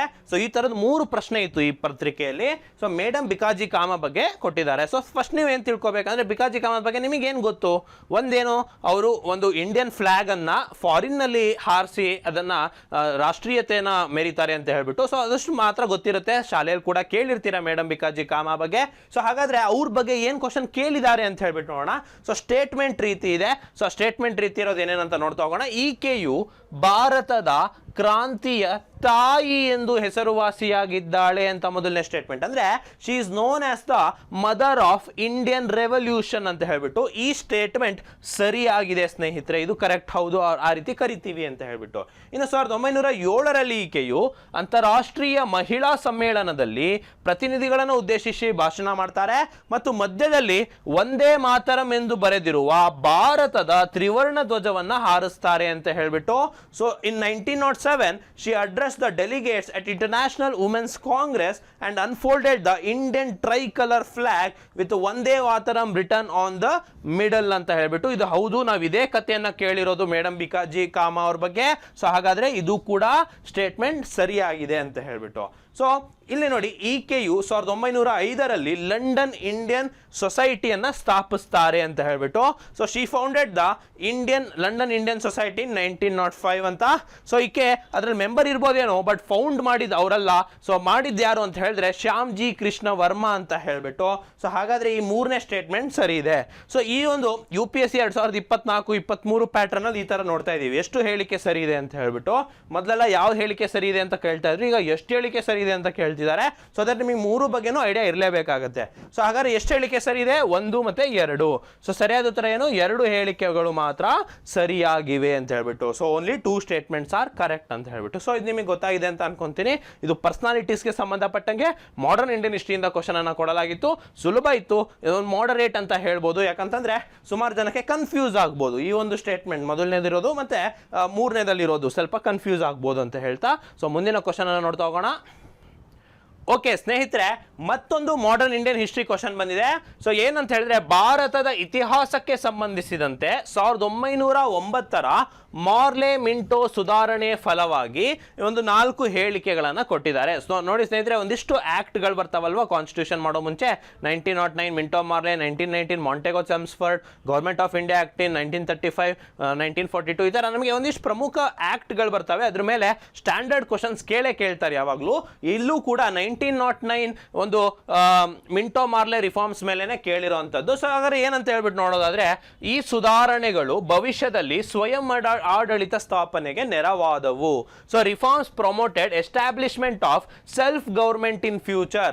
ಹೌದು ಸ್ನೇಹಿತರೆ, ಇದು ಹೌದು. ಇದೊಂದು ಆರಂಭಿಕವಾಗಿ ಇದೊಂದು ಸ್ವಲ್ಪ ಸಹಾಯ ಮಾಡತ್ತೆ, ಪೂರಕವಾಗಿತ್ತು. ಇನ್ನು ಇವು ಪ್ರಾಂತೀಯ ಹಾಗೂ ಕೇಂದ್ರ ಶಾಸನ ಸಭೆಯ ಸ್ಥಾನಗಳನ್ನ ಸಂಖ್ಯೆಗಳನ್ನು ಹೆಚ್ಚಿಸಿದ್ವು. It increase the number of seats to provincial and imperial council. ಹೌದು ಸ್ನೇಹಿತರೆ, ಎಷ್ಟರಿಂದ ಎಷ್ಟಕ್ಕೆ ಮಾಡಿದ್ರು ಅಂದ್ರೆ 16 ಸೀಟಿಂದ 60 ಸೀಟ್ ತನಕ ಏರಿಕೆ ಮಾಡ್ತಾರೆ. ಸೊ ಇದು ಕೂಡ ಸರಿಯಾಗಿದೆ. ಇನ್ನು ಮೂರನೇದು ನೋಡೋದಾದ್ರೆ, ಇದು ಪ್ರತ್ಯೇಕ ಮತಕ್ಷೇತ್ರವನ್ನ ಜಾರಿಗೆ ತಂದಿತ್ತು. ಸೊ ಸ್ವಲ್ಪ ಜನಕ್ಕೆ ಕನ್ಫ್ಯೂಸ್ ಆಗ್ಬೋದು, ಅದು ತಂದಿದ್ದು 1919 ಅಲ್ವಾ ಅಂತ. ಬಟ್ ಇದರಲ್ಲಿ ಕೂಡ ಮುಸ್ಲಿಮಿಗೆ ಸಪರೇಟ್ ಎಲೆಕ್ಟ್ರೇಟ್ ಅನ್ನ ಕೊಡ್ತಾರೆ. ಸೊ ಹಾಗಾಗಿ ಇದು ಕೂಡ ಸರಿಯಾಗಿದೆ ಸ್ಟೇಟ್ಮೆಂಟ್. ಇನ್ನು ನಾಲ್ಕನೇದು ನೋಡಿದ್ರೆ, ವೈಸ್ರಾಯ್ ಕಾರ್ಯನಿರ್ವಾಹಕ ಮಂಡಳಿಯಲ್ಲಿ ಒಬ್ಬ ಭಾರತೀಯನನ್ನ ನೇಮಕ ಮಾಡಿದ್ರಂತ. One Indian in viceroy's executive council was appointed ಅಂತ ಹೇಳ್ಬಿಟ್ಟು ಇದು ಕೂಡ ಕರೆಕ್ಟು. ಹಾಗಾದ್ರೆ ಆ ಭಾರತೀಯ ಯಾರು ಅಂತ ಕಮೆಂಟ್ ಮಾಡಿ ತಿಳಿಸ್ತೀರಾ? ಸೊ ಹಾಗಾದ್ರೆ ಆ ಭಾರತೀಯ ಯಾರು ಅಂತ ಕಮೆಂಟ್ ಮಾಡಿ ತಿಳಿಸ್ತೀರಾ? ಅದಕ್ಕೆ ಸರಿಯಾದ ಉತ್ತರ ಬಂದು ಸತ್ಯೇಂದ್ರನಾಥ್ ಸಿನ್ಹಾ ಅಂತ ಹೇಳ್ಬಿಟ್ಟು. ಸೊ ಇವ್ರ 4 ಸ್ಟೇಟ್ಮೆಂಟ್ ಕೂಡ ಸರಿಯಾಗಿರೋದ್ರಿಂದ ಸೊ ಇಲ್ಲಿ ಎಲ್ಲಾ 4 ಹೇಳಿಕೆಗಳು ಸರಿಯಾಗಿವೆ ಅಂತ ಹೇಳ್ಬಿಟ್ಟು ನೀವು ಆಪ್ಷನ್ಸ್ ಅನ್ನ ಮಾಡ್ಬೋದು. ಸೊ ನೋಡಿ, ಇಲ್ಲಿ ಮಿಂಟೋ ಮಾರ್ಲೆ ರಿಫಾರ್ಮ್ಸ್ ಏನಿದೆ ಅಲ್ವಾ, ಸೊ ಸ್ವಲ್ಪ ನೇರವಾಗಿದೆ, ಸ್ವಲ್ಪ ಈಸಿ ಕೂಡ ಇದೆ. ಬಟ್ ಸ್ವಲ್ಪ ಕನ್ಫ್ಯೂಸ್ ಆಗ್ಬೋದು ನಿಮಗೆ 1919 ಆಕ್ಟಿಗೂ ಮತ್ತೆ 1909 ಆಕ್ಟಿಗೂ. ಬಟ್ ನೀವು ಕರೆಕ್ಟಾಗಿ 2-3 ಸರಿ ಕ್ವಶನ್ಸ್ ನ ಓದಿ ಆನ್ಸರ್ ಮಾಡ್ತೀರಾ ಅಂತಂದ್ರೆ ಕಾನ್ಫಿಡೆಂಟ್ ಆಗಿ ಈ ಕ್ವಶನ್ಸ್ ನ ಅಟೆಂಡ್ ಮಾಡಬಹುದಾಗಿತ್ತು ಅಂತ ಹೇಳ್ತಾ ಮುಂದಿನ ಪ್ರಶ್ನೆಯನ್ನು ನೋಡೋಣ. ಸೊ ಸರಿ, ಮುಂದಿನ ಪ್ರಶ್ನೆ ಹೇಳೋಕ್ಕಿಂತ ಮುಂಚೆ ನೋಡಿ, ಸ್ವಲ್ಪ ಗೊಂದಲ ಇದೆ. ಆಕ್ಚುಲಿ ನೋಡಿ, ಇನ್ಕರೆಕ್ಟ್ ಸ್ಟೇಟ್ಮೆಂಟ್ ಅಂತ ಇಂಗ್ಲಿಷ್ನಲ್ಲಿ ಕೊಟ್ಟಿದ್ದಾರೆ. ಕನ್ನಡದಲ್ಲಿ ತಪ್ಪಾದ ಅಂತ ಕೊಡಬೇಕಿತ್ತಲ್ವಾ, ಅವರು ತಪ್ಪದ ಅಂತ ಕೊಟ್ಬಿಟ್ಟಿದ್ದಾರೆ. ಸೊ ಸ್ವಲ್ಪ ಏನು ಗ್ರಾಮೆಟಿಕಲ್ ಮಿಸ್ಟೇಕ್ ಆಗಿದೆ. ಸೊ ಸ್ವಲ್ಪ ಕನ್ನಡ ಮಾಧ್ಯಮ ಅಭ್ಯರ್ಥಿಗಳಿಗೆ ಸ್ವಲ್ಪ ತೊಂದರೆ ಆಗಿರ್ಬೋದು ಇದನ್ನ ಅರ್ಥ ಮಾಡ್ಕೊಳ್ತಾ. ಯಾಕಂದ್ರೆ ನೀವು ನೋಡಿರ್ಬೋದು ಪೇಪರ್ 2 ಅಲ್ಲಿ ಕೂಡ ಕೇಸಲ್ಲಿ ಏನಾಗಿತ್ತು, ತುಂಬಾ ಪ್ರಶ್ನೆಗಳು ಇನ್ಕರೆಕ್ಟ್ ಎಷ್ಟು ಅಂತ ಕೇಳಿದ್ದಾರೆ. ಸೊ ಸುಮಾರು ಜನ ಕರೆಕ್ಟ್ ಅನ್ನ ನೋಡಿ ಇನ್ಕರೆಕ್ಟ್ ಅನ್ನ ನೋಡಿ ಇಗ್ನೋರ್ ಮಾಡಿ ಸುಮಾರು ರಾಂಗ್ ಮಾಡ್ಕೊಂಡ್ ಬಂದ್ಬಿಟ್ಟಿದ್ದಾರೆ ಕ್ಯಾನ್ಸರ್ ನಲ್ಲಿ. ಸೊ ಹಾಗಾಗಿ ಇದನ್ನ ಕ್ವಶನ್ ಕರೆಕ್ಟ್ ಆಗಿ ನೋಡ್ಕೋಬೇಕು. ಬಟ್ ಇಲ್ಲಿ ತಪ್ಪದ ಅನ್ನೋ ಒಂದು ವರ್ಡ್ ಅನ್ನ ಮಿಸ್ ಮಾಡಿದ್ದಾರೆ ಅಂತ ನೋಡ್ತಾನು. ಹಾಗಾದ್ರೆ ಕ್ವಶನ್ ಏನಿದೆ ಅಂತ ನೋಡೋಣ. ಲಾಹೋರ್ ರೆಸಲ್ಯೂಷನ್ಗೆ ಸಂಬಂಧಪಟ್ಟಂಗೆ ಏನಿದೆ ಅಂತ, ಇದು ಮಾರ್ಚ್ 1940 ರಲ್ಲಿ ಅಖಿಲ ಭಾರತ ಮುಸ್ಲಿಂ ಲೀಗ್ ನಿಂದ ಅಂಗೀಕರಿಸಲ್ಪಟ್ಟಿತ್ತು ಅಂತ ಹೇಳ್ಬಿಟ್ಟು. ಹೌದು ಸ್ನೇಹಿತರೆ, it was all India Muslim league ಇಂದ ಅಡಾಪ್ಟ್ ಮಾಡಿತ್ತು. ಮತ್ತು ಪಾಕಿಸ್ತಾನ್ ಅಂತ ಹೇಳ್ಬಿಟ್ಟು ಫಸ್ಟ್ ಟೈಮ್ ಇದನ್ನ ಮಾಡಲಾಯಿತು. ಸೊ ಇನ್ನು ಬ್ರಿಟಿಷ್ ಭಾರತ ವಾಯುವ್ಯ ಮತ್ತು ಪೂರ್ವ ವಲಯಗಳಲ್ಲಿ ಇರುವಂತಹ ಬಹುಸಂಖ್ಯೆಯಲ್ಲಿ ಮುಸ್ಲಿಮರಿರುವ ಪ್ರದೇಶವನ್ನ ಸ್ವತಂತ್ರ ರಾಜ್ಯಗಳನ್ನಾಗಿ ರಚಿಸಬೇಕೆಂಬ ನಿರ್ಣಯವನ್ನು ಕೂಡ ತಿಳಿಸುತ್ತೆ. ಇದು ಕೂಡ ಸರಿಯಾದ ಸ್ಟೇಟ್ಮೆಂಟ್. ಬಟ್ ಮೂರನೇ ನೋಡಿ, ನಿರ್ಣಯದಲ್ಲಿ ಪಾಕಿಸ್ತಾನ ಪದವನ್ನು ಒಳಗೊಂಡಿರುವುದಿಲ್ಲ ಅಂತ ಹೇಳ್ಬಿಟ್ಟಿದೆ. ಇದು ತಪ್ಪು. ಆ ಥರ ಏನಿಲ್ಲ. ನಾನು ಹೇಳಿದ್ನಲ್ಲ, ಈ ರೆಸಲ್ಯೂಷನ್ ಅಲ್ಲಿ ಮೇನ್ ಇರೋದೇ ಪಾಕಿಸ್ತಾನ ಅನ್ನೋ ಟರ್ಮ್. ಸೊ ಹಾಗಾಗಿ ಮೂರನೇ ಸ್ಟೇಟ್ಮೆಂಟ್ ಕೂಡ ರಾಂಗ್ ಇದೆ. ಹಾಗಾಗಿ 2 ಸರಿ ಇರೋದ್ರಿಂದ ಈ ಅಂದ್ರೆ ಇದೊಂದು ರಾಂಗ್ ಆಗಿರೋದ್ರಿಂದ ಈ ಸ್ಟೇಟ್ಮೆಂಟ್ ಕೂಡ ರಾಂಗ್ ಆಗಿದೆ. ಸೊ ಹಾಗಾದ್ರೆ ಸರಿಯಾದ ತಪ್ಪಾದ ಹೇಳಿಕೆನ ಆಯ್ಕೆ ಮಾಡಿ ಅಂತ ಹೇಳಿರೋದ್ರಿಂದ ಇನ್ಕರೆಕ್ಟ್ ಸ್ಟೇಟ್ಮೆಂಟ್ ಯಾವುದು ಇದರಲ್ಲಿ ಅಂತ ಹೇಳಿದ್ರೆ ಈ ಮೂರನೇ ಸ್ಟೇಟ್ಮೆಂಟ್. ಸೊ ಆನ್ಸರ್ ಬಂದ್ಬಿಟ್ಟು ಮೂರನೇದು. ಸೊ ಹಾಗಾದ್ರೆ ಮುಂದಿನ ಪ್ರಶ್ನೆ ನೋಡೋಣ. ಮೀನಾ ಬಜಾರ್ಗೆ ಸಂಬಂಧಿಸಿದಂತೆ ಹೇಳಿಕೆಗಳನ್ನ ಪರಿಗಣಿಸಿದ್ದು ಮಿಡಲ್ ಇಂಡಿಯನ್ ಹಿಸ್ಟ್ರಿ, ಅದರಲ್ಲೂ ಕೂಡ ಮೊಘಲ್ ಕಲ್ಚರ್ ಮೇಲೆ ಡಿಪೆಂಡ್ ಆಗಿರೋ ಕ್ವಶನ್. ಸೊ ಹಾಗಾದ್ರೆ ಏನಂತ ನೋಡೋಣ. ಹುಮಾಯೂನ್ ಇದನ್ನು ಪ್ರಾರಂಭಿಸಿದ ಮೊದಲ ಮೊಘಲ್ ಚಕ್ರವರ್ತಿ ಆಗಿದ್ದಾನೆ. ಈ ಒಂದು ಸ್ಟೇಟ್ಮೆಂಟ್ ಬಗ್ಗೆ ಸ್ವಲ್ಪ ಡೌಟ್ ಇರ್ಬೋದು, ಯಾಕಂದ್ರೆ ದೆಹಲಿ ಸುಲ್ತಾನ ಟೈಮಲ್ಲಿ ನಾವು ನೋಡ್ತೀವಿ ಅದನ್ನ. ಬಟ್ ಇಲ್ಲಿ ಹುಮಾಯೂನ್ ಇದನ್ನ ಪ್ರಾರಂಭಿಸ್ತಾನೆ ಅಂದ ತಕ್ಷಣ ನಿಮ್ಗೆ ಸ್ವಲ್ಪ ಕನ್ಫ್ಯೂಸ್ ಆಗ್ಬೋದು. ಬಟ್ ಆ ಸ್ಟೇಟ್ಮೆಂಟ್ ನ ಹೋಲ್ಡ್ ಅಲ್ಲಿ ಇಡಿ. ನೆಕ್ಸ್ಟ್ ನೋಡಿ, ಅಕ್ಬರನ ಈ ರೀತಿಯ ಹಬ್ಬದ ದಿನವನ್ನು ಖುಷ್ ರೋಜ್ ಎಂದು ಶ್ಲಾಘಿಸಿದನು. ಇದು ಹೌದು. ಶಹಜಾನ್ ಪ್ರತಿಯೊಂದು ಉತ್ಸವದ ಸಂದರ್ಭದಲ್ಲಿ ಅಂತ ಬಜಾರನ್ನು ಏರ್ಪಡಿಸ್ತಿದ್ನು. ಇದು ಕೂಡ ಸರಿ. ಇದು ನವರೋಜ್ ಆಚರಣೆ ಏಕರೂಪದ ಅನುಸರಿಸುತ್ತಿತ್ತು. ಇದು ಕೂಡ ಸರಿ ಇದೆ. ಸೊ ಇವನ್ ನೀವು ಸ್ವಲ್ಪ ಯೋಚನೆ ಮಾಡಿದ್ರೆ ಬಾಬರ್ ಹೆಚ್ಚಾಗಿ ಭಾರತದಲ್ಲಿ ಇರೋಲ್ಲ, ಲಾಹೋರ್ ಅವರ ರಾಜಧಾನಿ ಆಗಿರುತ್ತೆ. ಇನ್ನು ಹುಮಾಯೂನ್ ಭಾರತದಲ್ಲಿ ಇರ್ತಾರೆ. ಸೊ ಹಾಗಾಗಿ ಪ್ರಾರಂಭದಲ್ಲಿ ಇವರೇ ಮೊದಲ ಚಕ್ರವರ್ತಿ ಆಗಿರ್ಬೋದು ಅಂತ ಹೇಳ್ಬಿಟ್ಟು ಒಂದು ನೋಡ್ಬಿಟ್ಟು ಇದು ಸರಿಯಾದ ಉತ್ತರ ಇದೆ. ಸೊ ಹಾಗಾಗಿ 4 ಹೇಳಿಕೆಗಳು ಕೂಡ ಸರಿಯಾಗಿದೆ. ಸೊ ಮೇಲಿನ ಎಲ್ಲವೂ ಅನ್ನೋದು ಇದಕ್ಕೆ ಸರಿಯಾದ ಉತ್ತರ ಆಗಿರುತ್ತೆ. ಸೊ ಇದು ಈ ರೀತಿ ಇದೆ. ಒಂದು ಕಲ್ಚರಲ್ ಮೀನಾ ಬಜಾರ್ಗೆ ಸಂಬಂಧಪಟ್ಟಂತೆ ಕ್ವಶನ್ ಆಗಿತ್ತು. ಸೊ ಒಂದು ಕಲ್ಚರ್ ಮೇಲೆ ಕೇಳಿದ್ದಾರೆ. ಸೊ ಹಾಗಾದ್ರೆ ಮುಂದಿನ ಪ್ರಶ್ನೆಯನ್ನು ನೋಡ್ತಾ ಹೋಗೋಣ. ಓಕೆ, ಅಗೇನ್ ನೋಡಿ, ಮರಾಠಾಸ್ ನ ಕೇಳಿದ್ದಾರೆ. ಮರಾಠಾಸ್ ಅಲ್ಲಿ ಶಿವಾಜಿ ಬಗ್ಗೆನೇ ಕ್ವಶನ್ ಮಾಡ್ಬಿಟ್ಟಿದ್ದಾರೆ. ಸೊ ಪೇಶ್ವೆ ಬಗ್ಗೆ ಕೇಳಿದ್ರೆ ಸ್ವಲ್ಪ ಟಫ್ ಅನ್ಸ್ತಿತ್ತು, ಬಟ್ ಶಿವಾಜಿ ಬಗ್ಗೆ ಕೇಳಿದ್ದಾರೆ. ಬಟ್ ಇದು ನೋಡಿ ಯಾವ ರೀತಿ ಎಲಿಮಿನೇಟ್ ಮಾಡ್ಬೋದು ಅಂತ ಹೇಳಿ. ದಾದಾಜಿ ಕೊಂಡದೇವ ಶಿವಾಜಿಯ ಪೋಷಕನಾಗಿದ್ದು, ಇದು ಎಲ್ರಿಗೂ ಕೂಡ ರಾಜಕೀಯ ಗುರು ಕೂಡ ಆಗಿದ್ರು, ಇವನ್ ಗಾರ್ಡಿಯನ್ ಕೂಡ ಆಗಿದ್ರು, ಇದು ಹೌದು. ಇನ್ನು ಶಿವಾಜಿ 1656 ರಲ್ಲಿ ಜಾವಳಿಯನ್ನು ವಶಪಡಿಸ್ಕೊಂಡ್ರು ಅಂತ ಹೇಳ್ಬಿಟ್ಟು. ಸೊ ಇದು ಸುಮಾರು ಜನಕ್ಕೆ ಡೌಟ್ ಆಗ್ಬೋದು, ಇದು ಏನೋ ನಮಗೆ ಇಯರ್ ಡೌಟ್ ಆಗ್ತಿದೆ ಸರ್, ಈ ಪ್ಲೇಸ್ ಕನ್ಫ್ಯೂಸ್ ಆಗ್ತಿದೆ ಸರ್ ಅಂತ ಹೇಳ್ಬೋದು. ಸೊ ಅದನ್ನು ಬೇಕಾದ್ರೆ ಹೋಲ್ಡ್ ಅಲ್ಲಿ ಇಡಿ. ಶಿವಾಜಿ ಜಾವಳಿಯನ್ನು ಮಾಲೋಜಿ ಭೋಸ್ಲೆಯಿಂದ ವಶಪಡಿಸಿಕೊಂಡರು ಅಂತಿದೆ. ಸೊ ಇದು ರಾಂಗ್ ಇದೆ, ಇದು ಚಂದ್ರರಾವ್ ಮೊಹೋರೆಯಿಂದ ವಶಪಡಿಸ್ಕೊಂಡಿರ್ತಾರೆ. ಸೊ ಹಾಗಾಗಿ ಮೂರನೇ ಸ್ಟೇಟ್ಮೆಂಟ್ ರಾಂಗ್ ಇದೆ. ಬಟ್ ಈ ಮೂರು ನಿಮಗೆ ಇವೆರಡು ಕನ್ಫ್ಯೂಸ್ ಇದೆ ಅಪ್ಪ, ನಮಗೆ ಗೊತ್ತಾಗ್ತಾ ಇಲ್ಲ ಅಂದ್ರೆ ನಾಲ್ಕನೇ ಸ್ಟೇಟ್ಮೆಂಟ್ ನೋಡಿ, ಶಿವಾಜಿಯು ಶಹಜಿಯ ಒಬ್ಬನೇ ಮಗನಾಗಿದ್ದನು ಅಂತ ಹೇಳ್ಬಿಟ್ಟಿದೆ. ಸೊ ಇದು ನೋಡಿ, ನೋಡಿ ಶಹಜಿ ಏನಿರ್ತಾರಲ್ಲ ಅವರಿಗೆ ಇಬ್ರು ಹೆಂಡತಿ ಇರ್ತಾರೆ, ಒಬ್ರು ಬೆಂಗಳೂರಿನಲ್ಲಿ ನೆಲೆಸಿರ್ತಾರೆ, ಒಬ್ರು ಪುಣೆಯಲ್ಲಿ ನೆಲೆಸಿರ್ತಾರೆ. ಪುಣೆಯಲ್ಲಿ ನೆಲೆಸಿರುವಂತಹ ಜೀಜಾಬಾಯಿ ಅವರಿಗೆ ಏನು ಯಾರು ಹುಡ್ತಾರೆ, ಶಿವಾಜಿ ಅವರು ಹುಡ್ತಾರೆ. ಸೊ ಹಾಗಾಗಿ ಅವ್ರಿಗೆ ಒಬ್ಬನೇ ಮಗ ಆಗಿರ್ಲಿಲ್ಲ, ಇವರಿಗೆ ಏಕೋಜೀವನ್ ಮತ್ತೆ ದೀಪಾಬಾಯಿ ಅಂತ ಹೇಳ್ಬಿಟ್ಟು ಇನ್ನೂ 2 ಜನ ಮಕ್ಕಳು ಇರಿದ್ರು. ಸೊ ಹಾಗಾಗಿ ಶಹಜಿಗೆ ಒಬ್ಬನೇ ಮಗ ಆಗಿರ್ಲಿಲ್ಲ ಶಿವಾಜಿ ಅಂತ ಹೇಳ್ಬಿಟ್ಟು ಈ ಸ್ಟೇಟ್ಮೆಂಟ್ ರಾಂಗ್ ಇದೆ. ಸೊ ಇಲ್ಲಿ ನೋಡ್ಬೋದು ಸರಿಯಾದ ಉತ್ತರವನ್ನು ಆಯ್ಕೆ ಮಾಡಿ ಅಂತ ಹೇಳ್ಬಿಟ್ಟಿದೆ. ಸೊ 4 ನೋಡಿ 3 ಕಡೆನೂ ಇದೆ. ಸೊ ಹಾಗಾಗಿ ಮೂರೂ ಒಂದು ತೆಗೆದ್ರೆ 1 ಮತ್ತು 2 ಮಾತ್ರ ಸರಿಯಾಗಿರುತ್ತೆ. ನಿಮಗೆ ಇಲ್ಲಿ ಚಂದ್ರರಾವ್ ಮೊಹೋರೆ ಗೊತ್ತಿರಲಿಲ್ಲ ಅಂದ್ರೂ ಕೂಡ, ಇವೆರಡು ಗೊತ್ತಿರಲಿಲ್ಲ ಅಂದ್ರೂ ಕೂಡ ಇವೆರಡು ಸ್ಟೇಟ್ಮೆಂಟ್ ಸರಿ ಅಂತ ನೀವು ಆಪ್ಷನ್ ನೋಡಿ ಹಾಕ್ಬೋದಾಗಿತ್ತು ಸ್ನೇಹಿತರೆ. ಸೊ ಇದು ಕೂಡ ಈಸಿ ಇತ್ತು. ಸೊ ಮಿಡವಲ್ನಲ್ಲಿ ಇದು ಮತ್ತೆ ಮೊಘಲ್ ಬಗ್ಗೆ ಕೇಳೋರು 2 ಕ್ವಶನ್ ಆಗಿತ್ತು. ಸೊ ಮಿಡವಲ್ ಯಾರು ಓದಿರ್ತೀರಾ, ಸೊ ಇದನ್ನ ಚೆನ್ನಾಗಿ ಅಟೆಂಡ್ ಮಾಡಿ ಬಂದಿರ್ತೀರಾ ಅಂತ ಅನ್ಕೊಂತೀನಿ. ಸೊ ನಮ್ಮ ಕಂಪೈಲೇಷನ್ ನೋಟ್ಸ್ ಅನ್ನ ಕೂಡ ಗ್ರೂಪ್ನಲ್ಲಿ ಹಾಕಲಾಗಿತ್ತು. ಸೊ ಅದರಲ್ಲಿ ಇದನ್ನೆಲ್ಲ ಮೆನ್ಷನ್ ಮಾಡಲಾಗಿತ್ತು. ಸೊ ಇದನ್ನು ನೋಡಿರ್ತೀರಾ ಅಂತ ಅನ್ಕೊಂಡು ಮುಂದಿನ ಪ್ರಶ್ನೆ ನೋಡೋದಾದ್ರೆ ನೋಡಿ, ಭಾರತೀಯ ಶಾಸನಬದ್ಧ ಆಯೋಗ, ಇಂಡಿಯನ್ ಸ್ಟ್ಯಾಚ್ಯುಟರಿ ಕಮಿಷನ್. ಸೊ ಇದು ಇನ್ನೊಂದು ಹೆಸರೇ ಸೈಮನ್ ಕಮಿಷನ್ ಅಂತ ಹೇಳ್ಬಿಟ್ಟು. ಸೊ ನೀವು ಅದು ನೋಡ್ಬೋದು. ಸೊ ಭಾರತ ಸರ್ಕಾರದ 1919 ಕಾಯ್ದೆಯ ಪುನರವಲೋಕಿಸಲು ಹಾಗೂ ಭಾರತಕ್ಕೆ ಸಾಂವಿಧಾನಾತ್ಮಕ ಸುಧಾರಣೆಗಳನ್ನು ತರಲು 1927ರಲ್ಲಿ ಆಯೋಗವನ್ನ ನೇಮಕ ಮಾಡಲಾಯಿತು ಅಂತ ಹೇಳ್ಬಿಟ್ಟು. ಅಂದ್ರೆ the commission was appointed in 1927 to review the government of Indian act 1919 and propose constitutional reforms for India ಅಂತ ಹೇಳ್ಬಿಟ್ಟು. ಸೊ ಇದು ಮೊದಲನೇ ಸ್ಟೇಟ್ಮೆಂಟ್ ಇದೆ, ಇದು ಕರೆಕ್ಟ್ ಆಗಿದೆ. ಯಾಕಂದ್ರೆ ನಾವು ಮಾತಾಡ್ತಾ ಇರೋದು ಸೈಮನ್ ಕಮಿಷನ್ ಬಗ್ಗೆ. ಸೊ ಇದು ಹೌದು 1927 ಅಲ್ಲಿ ಅದೇ ಆಗಿರೋದು. ಅದಕ್ಕೆ ಇನ್ನೊಂದು ಹೆಸರು ಭಾರತದ ಶಾಸನಬದ್ಧ ಆಯೋಗ ಅಂತ ಹೇಳ್ಬಿಟ್ಟು. ಸೊ ಮೊದಲನೇ ಸ್ಟೇಟ್ಮೆಂಟ್ ಸರಿಯಾಗಿದೆ. ಎರಡನೇ ಸ್ಟೇಟ್ಮೆಂಟ್ ನೋಡಿ, ಆಯೋಗದಲ್ಲಿ ಕೇವಲ ಒಬ್ಬ ಭಾರತೀಯ ಸದಸ್ಯನ ಒಳಗೊಂಡಿದ್ದರಿಂದ ಕಿಚ್ಚನ್ನು ಹತ್ತಿಸಿತು, ಇದು ತಪ್ಪು. ಯಾಕೆ ಇದು ಪ್ರತಿಭಟನೆ ಹಚ್ಚಿತು ಅಂದ್ರೆ ಒಬ್ಬ ಭಾರತೀಯ ಇದ್ದ ಅಂತಲ್ಲ, ಭಾರತೀಯನೇ ಇರಲಿಲ್ಲ ಅಂತ ಹೇಳ್ಬಿಟ್ಟು ಏನು ಒಂದು ಪ್ರತಿಭಟನೆ ಸ್ಟಾರ್ಟ್ ಆಗಿದ್ದು. ಸೊ ಹಾಗಾಗಿ ಈ ಸ್ಟೇಟ್ಮೆಂಟ್ ರಾಂಗ್ ಇದೆ. ಸೊ ಯಾರೇ ಒಬ್ಬ ಭಾರತೀಯ ಅದಲ್ಲಿರಲಿಲ್ಲ, ಹಾಗಾಗಿ ಗೋ ಬ್ಯಾಕ್ ಸೈಮನ್ ಅಂತ ಹೇಳ್ಬಿಟ್ಟು ಒಂದು ಪ್ರತಿಭಟನೆ ನಡೆಯುತ್ತೆ. ಈ ಆಯೋಗ ಮತ್ತು ದುಂಡು ಮೇಜಿನ ಸಮ್ಮೇಳನಗಳ ಫಲಶ್ರುತಿಯಿಂದ 1934 ಭಾರತ ಸರ್ಕಾರ ಕಾಯ್ದೆ ಹೌದು ಅಂತ ಹೇಳ್ಬಿಟ್ಟು ಇದು ಸ್ಟೇಟ್ಮೆಂಟ್ ಸರಿ ಇದೆ. ಇನ್ನು ಭಾರತ ಸರ್ಕಾರದ ಕಾಯ್ದೆ 1935 ಪ್ರಾಂತ್ಯದಲ್ಲಿ ದ್ವಿಪ್ರಭುತ್ವನ ಜಾರಿಗೆ ತಂದಿತ್ತು ಅಂತ ಹೇಳ್ಬಿಟ್ಟು. ಸೊ ನೋಡಿ ಇಲ್ಲಿ ಸ್ವಲ್ಪ ನಿಮಗೆ ಇಂಗ್ಲಿಷಲ್ಲಿ ಓದಿ ಇದನ್ನ ಅರ್ಥ ಮಾಡ್ಕೊಳ್ಳೋದಾದ್ರೆ, government of Indian act 1935 introduced diarchy in the provinces ಅಂತ ಹೇಳ್ಬಿಟ್ಟು. ಸೊ ಇಲ್ಲಿ ನೀವು ಸ್ವಲ್ಪ ಗಮನಿಸಬೇಕು, ಡಯಾರ್ಕಿಯನ್ನ ಸೆಂಟ್ರಲ್ ನಲ್ಲಿ ತಂದಿರ್ತಾರೆ, ಆದ್ರೆ ಪ್ರಾವಿನ್ಸ್ ನಲ್ಲಿ ಪ್ರಾವಿನ್ಜಿಯಲ್ ಅಟಾನಮಿಯನ್ನ ತಂದಿರ್ತಾರೆ, ಡಯಾರ್ಕಿಯನ್ನ ತಂದಿರೋದಿಲ್ಲ. ಸೊ ಹಾಗಾಗಿ ಈ ಸ್ಟೇಟ್ಮೆಂಟ್ ರಾಂಗ್ ಆಗತ್ತೆ. ಸೊ ಇಲ್ಲಿ ಸರಿಯಾದ ಹೇಳಿಕೆ ಯಾವ್ದಿದೆ, ಎ ಮತ್ತೆ ಸಿ ಇದೆ. ನೀವು ಆಪ್ಷನ್ ನೋಡ್ತೀರಾ, ಎ ಮತ್ತೆ ಸಿ ಮಾತ್ರ ಅಂತ ಇದೆ. ಸರ್ ಆಪ್ಷನ್ ಸಿ ಕರೆಕ್ಟ್ ಅಂತೀರಾ, ಬಟ್ ನೀವು ಇಲ್ಲಿ ರಾಂಗ್ ಮಾಡ್ತೀರಾ. ಯಾಕಂತಂದ್ರೆ ನೋಡಿ, ಕ್ವಶನ್ ಅನ್ನ ಕರೆಕ್ಟ್ ಆಗಿ ಅರ್ಥ ಮಾಡಿ. ಈ ಮೇಲಿನ ಹೇಳಿಕೆಗಳಲ್ಲಿ ಯಾವುದು ಸರಿಯಾಗಿಲ್ಲ, ಅಥವಾ ಇಂಗ್ಲಿಷ್ ಅಲ್ಲಿ ನೋಡೋದಾದ್ರೆ which of the statement are incorrect ಅಂತ ಕೇಳಿದ್ದಾರೆ. ಸೊ ತಪ್ಪಾದ ಹೇಳಿಕೆನ ನೀವು ಕಂಡುಹಿಡಿಯಬೇಕು. ಯಾವ್ದು ಬಿ ಮತ್ತೆ ಡಿ. ಸೊ ಬಿ ಮತ್ತೆ ಡಿ ಇರೋದು ಆಪ್ಷನ್ ಡಿ ಇದೆ. ಸೊ ಹಾಗಾಗಿ ಆಪ್ಷನ್ ಡಿ ಸರಿಯಾದ ಉತ್ತರ ಆಗುತ್ತೆ. ಸೊ ಹಾಗಾಗಿ ನೀವು ಇದನ್ನ ಗಮನಿಸಬೇಕೇನು ಅಂತಂದ್ರೆ, ಕ್ವಶನ್ ಅನ್ನ ನಿಮಗೆ ಗೊತ್ತಿದ ತಕ್ಷಣ, ಆನ್ಸರ್ ಗೊತ್ತಾದ ತಕ್ಷಣ ನೀವು ಅದನ್ನ ಆನ್ಸರ್ ಮಾಡೋಕೆ ಹರಿ ಮಾಡಬಾರ್ದು. ಇನ್ಸ್ಟೆಡ್ ನೀವೇನ್ ಮಾಡಬೇಕು, ಕ್ವಶನ್ ನ ಕರೆಕ್ಟ್ ಆಗಿ ಓದಿ ಏನನ್ನ ಕೇಳಿದ್ದಾರೆ ಅನ್ನೋದನ್ನ ಗಮನವಿಟ್ಕೊಂಡು ಅದನ್ನ ಆನ್ಸರ್ ಮಾಡಬೇಕು ಅಂತ ಹೇಳ್ತಾ ಮುಂದಿನ ಕ್ವಶನ್ ಅನ್ನು ನೋಡ್ತಾ ಹೋಗೋಣ. ನೋಡಿ ಇದೊಂದು ಕ್ವಶನ್ ಇದೆ, the political economy of indirect rule Mysuru 1881 to 1971. ಈ ಗ್ರಂಥದಲ್ಲಿ ಮೈಸೂರು ದೇಶೀಯ ರಾಜ್ಯದಲ್ಲಿ ರಾಷ್ಟ್ರೀಯ ಚಳುವಳಿಗೆ ಈ ಕೆಳಗಿನಂತೆ ವಿಂಗಡಿಸಲಾಗಿದೆ. ಸಂಘಟನೆ ಇಲ್ಲದೆ ಸಜ್ಜುಗೊಳಿಸುವಿಕೆ 1885 ಇಂದ 1920 ತನಕ, ಶಿಕ್ಷಿತರ ಸಜ್ಜುಗೊಳಿಸುವಿಕೆ 1920 ಇಂದ 1937 ತನಕ, ಸಮೂಹ ಸಜ್ಜುಗೊಳಿಸುವಿಕೆ 1937 ಇಂದ 1947 ತನಕ.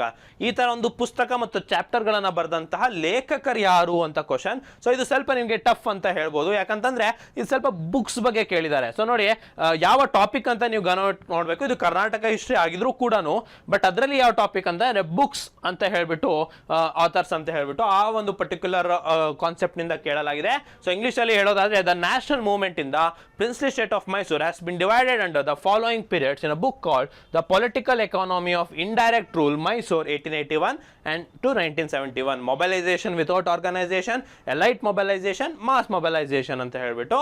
ಸೊ ಈ ತರ ಪುಸ್ತಕವನ್ನ ಬರೆದಿದ್ಯಾರು ಅಂದ್ರೆ ಬಿಜೋನ್ ಹೆಟ್ನಿ ಅಂತ ಹೇಳ್ಬಿಟ್ಟು. ಸೊ ಆಪ್ಷನ್ ಬಿ ಇದಕ್ಕೆ ಸರಿಯಾದ ಉತ್ತರ ಆಗಿರುತ್ತೆ ಅಂತ ಹೇಳ್ತಾ ಸೊ ಮುಂದಿನ ಪ್ರಶ್ನೆನ ನೋಡ್ತಾ ಹೋಗೋಣ. ಇದು ಅಗೇನ್ ಕರ್ನಾಟಕ ಇತಿಹಾಸಕ್ಕೆ ಸಂಬಂಧಪಟ್ಟಂಗೆ, ಬಟ್ ಇಲ್ಲಿ ಏನ್ ಮಾಡಿದ್ದಾರೆ ಅಂದ್ರೆ ನಗರ ದಂಗೆ ಬಗ್ಗೆ ಕೇಳಿದ್ದಾರೆ. ಸೊ ನಗರ ದಂಗೆದು ನಿಮ್ಗೆ ಕಾರಣ ಕೇಳಿದ್ರೆ ಹೇಳ್ತಾ ಇದ್ರಿ, ಅದಕ್ಕೆ ಯಾವ ರೀತಿ ಆಯ್ತು ಗತಿ ಅಂತ ಹೇಳ್ಬಿಟ್ಟು ಹೇಳ್ತಾ ಇದ್ರಿ. ಸೊ ಪರಿಣಾಮಗಳು ಕೇಳಿದ್ರು ಕೂಡ ಹೇಳ್ತಾ ಇದ್ರಿ, ಭಾಗವಹಿಸಿದಂತಹ ವ್ಯಕ್ತಿಗಳು ಅಥವಾ ಆ ವ್ಯಕ್ತಿಗಳ ಬಗ್ಗೆ ಕ್ವಶನ್ ಕೇಳಿದ್ರು ಹೇಳ್ತಾ ಇದ್ರಿ. ಬಟ್ ಇಲ್ಲಿ ಏನ್ ಮಾಡಿದ್ದಾರೆ ಅಂದ್ರೆ ಆ ನಗರ ದಂಗೆ ಬಗ್ಗೆ ಯಾರೋ ಒಬ್ರು ಹೇಳಿಕೆ ಕೊಟ್ಟಿದ್ದಾರೆ, ಈ ಹೇಳಿಕೆ ಕೊಟ್ಟವ್ರು ಯಾರು ಅಂತ ಕ್ವಶನ್ ಅನ್ನ ಮಾಡಿದ್ದಾರೆ. ಸೊ ಇಲ್ಲಿ ನೀವು ನೋಡ್ಬೋದು ಟಫ್ನೆಸ್ ಯಾವ ತರ ಇದೆ ಅಂತ ಹೇಳ್ಬಿಟ್ಟು. ಸೊ ಗರಿಷ್ಠ ಗುತ್ತಿಗೆದಾರರಿಗೆ ದೊಡ್ಡ ಪ್ರಮಾಣದ ಭೂಮಿಯನ್ನ ಹೆಚ್ಚಿನ ಮೊತ್ತಕ್ಕೆ ಗೇಣಿ ನೀಡಿದ ಪರಿಣಾಮವಾಗಿ ರೈತರಲ್ಲಿ ಅಸಹನೆ ಹೆಚ್ಚಾಗಿ ದಂಗೆ ಉಂಟಾಯಿತು ಅಂತ ಹೇಳ್ಬಿಟ್ಟು ಏನಾಗ್ತಾ ಇದೆ ಈ ಕ್ವಶನ್ ಇದೆ. ಸೊ ಹಾಗಾದ್ರೆ ಈ ಹೇಳಿಕೆಯನ್ನ 1830-31 ನಗರ ದಂಗೆಗೆ ಸಂಬಂಧಪಟ್ಟಂತೆ ಇದು ಯಾರ ಹೇಳಿಕೆ ಆಗಿದೆ ಅಂತ question. So Nagar revolt was due to the faulty system of renting out large tracts of land to the highest bidder, a practice which led to the great oppression and discontent ಅಂತ ಹೇಳ್ಬಿಟ್ಟು. So above statement reflects on Nagar revolt of 1830-31 from whom state then this belongs ಅಂತ ಹೇಳ್ಬಿಟ್ಟು ಕೇಳಿದ್ದಾರೆ. ಎಲ್ಲರೂ ಕೂಡ confuse ಆಗಿರ್ತೀರಾ. ನೀವು ಎರಡನ್ನ eliminate ಮಾಡ್ಬೋದು, ಯಾಕಂತಂದ್ರೆ ನೋಡಿ ಮಾರ್ಕ್ ಕಬ್ಬನ್ ಆಗಿರ್ಲಿ, ಲಾರ್ಡ್ ಬೌರಿಂಗ್ ಆಗಿರ್ಲಿ, ನೀವು ಇವರು ಬರುವಂತದ್ದು 1830-31 ಕಮಿಷನರ್ ಆಳ್ವಿಕೆ ಅಂದ್ರೆ ಏನು ಮೈಸೂರಿಂದ ಇದನ್ನ ಕಿತ್ಕೋತಾರೆ, ಹಾಗೆ ಕಮಿಷನರ್ ಆಳ್ವಿಕೆನ ಹೇರ್ತಾರೆ. ಸೊ ನಂತರದ ಕಾಲದಲ್ಲಿ ಕಬ್ಬನ್ ಮತ್ತೆ ಬೌರಿಂಗ್ ಬರುವಂತದ್ದು. ಸೊ ಅವರು ನಗರ್ ರಿವೋಲ್ಟ್ ಬಗ್ಗೆ ಬರ್ದಿರ್ತಾರೆ ಅಂತ ಹೇಳ್ಬಿಟ್ಟು ನೀವು ಅದನ್ನ ಇದು ಮಾಡ್ಬೋದು. ಸೊ ಈ ತರ ಎಲಿಮಿನೇಷನ್ ಮೆಥಡ್ ಮಾಡಿ ಅಂದ್ರೂ ಕೂಡ ನಿಮಗೆ ಇದು ನಿಖರವಾಗಿ ಗೊತ್ತಿದ್ರೆ ಈ ತರ ಕ್ವಶನ್ಸ್, ಯಾಕಂದ್ರೆ ಸ್ಟೇಟ್ಮೆಂಟ್ ಆದ್ರೂ ನೀವು ಸ್ವಲ್ಪ ಅನಾಲಿಟಿಕಲ್ ಆಗಿ ಥಿಂಕ್ ಮಾಡಿ ನೀವು ಆನ್ಸರ್ ಮಾಡ್ಬೋದು. ಬಟ್ ಇದು ನೇರ ಕ್ವಶನ್ ಆಗಿರೋದ್ರಿಂದ ಇದರ ನಿಮಗೆ 50% ಚಾನ್ಸ್ ಇರುತ್ತೆ. ಸೊ ಹಾಗಾಗಿ ಇದಕ್ಕೆ ಸರಿಯಾದ ಉತ್ತರ ನೋಡೋದಾದ್ರೆ ಆಪ್ಷನ್ ಸಿ ಶ್ರೀನಿವಾಸ್ ಮೂರ್ತಿ ಮತ್ತು ಟಿ ರಾಮಕೃಷ್ಣ ಆಗಿರುತ್ತೆ. ಸೊ ಇದನ್ನ ನೀವು ಅರ್ಥ ಮಾಡ್ಕೊಂಡ್ರಿ ಅಂತ ಅನ್ಕೊಂತೀನಿ. ಮುಂದಿನ ಪ್ರಶ್ನೆನ ನೋಡ್ತಾ ಹೋಗೋಣ. ಸೊ ನಾವು ಇದುವರೆಗೂ ಮಾಡರ್ನ್ ಇಂಡಿಯನ್ ಹಿಸ್ಟ್ರಿ, ಮಿಡವಲ್ ನ 2 ಕ್ವಶನ್, ಕರ್ನಾಟಕ ಇತಿಹಾಸ 2 ಕ್ವಶನ್ ಅನ್ನ ನೋಡಿದ್ವಿ. ಈಗ ಏನ್ಷಂಟ್ ಇಂಡಿಯನ್ ಹಿಸ್ಟ್ರಿ ನೋಡೋಣ. So to which sect Ajanta's most of the paintings belong, ಅಂದ್ರೆ ಅಜಂತಾದ ಬಹುಪಾಲು ವರ್ಣಚಿತ್ರಗಳು ಈ ಕೆಳಗಿನ ಯಾವ ಪಂಥಕ್ಕೆ ಸೇರಿದೆ ಅಂತ ಹೇಳ್ಬಿಟ್ಟು. ನೋಡಿ ಬೌದ್ಧ ಧರ್ಮ ಮತ್ತು ಬೌದ್ಧ ಧರ್ಮದ ಪಂಥಗಳ ಬಗ್ಗೆ ಸುಮಾರು ಬಾರಿ ಪ್ರಶ್ನೆಗಳನ್ನ ಕೇಳಿರ್ತೀರ. ಈ ಒಂದು ಕಾನ್ಸೆಪ್ಟ್ ತುಂಬಾ ಇಂಪಾರ್ಟೆಂಟ್. ಸೊ ಉದಾಹರಣೆಗೆ ಈಗ ಬುದ್ಧ ಕೂದ್ಲು ಇರುವಂತದ್ದು ಒಂದು ಪಂಥ ಇದ್ರೆ, ಕೂದ್ಲು ಇಲ್ದಿರುವಂತಹ ಬುದ್ಧ ಒಂದು ಇರುತ್ತೆ.